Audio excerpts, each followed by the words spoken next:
আসসালামু আলাইকুম। ঐতিহ্যবাহী ছোট কমলদহ বাজার শতবর্ষী ব্যাপী এই বাজার মিরেশ্বরী উপজেলার অন্তর্গত 15 নং ওয়াহিদপুর ইউনিয়নের ছোট কমলদহ এলাকায় অবস্থিত।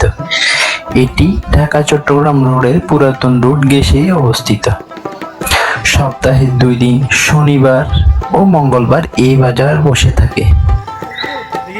স্থানীয় চাষিরা তাদের চাষকৃত সতেজ শাকসবজি তরিতরকারি নিয়ে এই বাজারে হাজির হয়। তাছাড়া এই বাজারে সবজি, মাছ, মাংস, কাঁকড়া এবং সিজনাল ফল ফলাদিও পাওয়া যায়।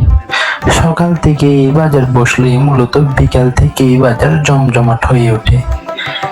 এই বাজারে দূর দূরান্ত থেকে প্রচুর ক্রেতার সমাগম হয়। বাজারে কি কি পাওয়া যায় এই ভিডিওর মাধ্যমে আমি আপনাদেরকে তুলে ধরব। এরকম আরো গ্রামীণ বাজার সম্পর্কে জানতে আমার ভিডিওতে চোখ রাখুন, আমার সাথেই থাকুন। ধন্যবাদ। আসসালামু আলাইকুম।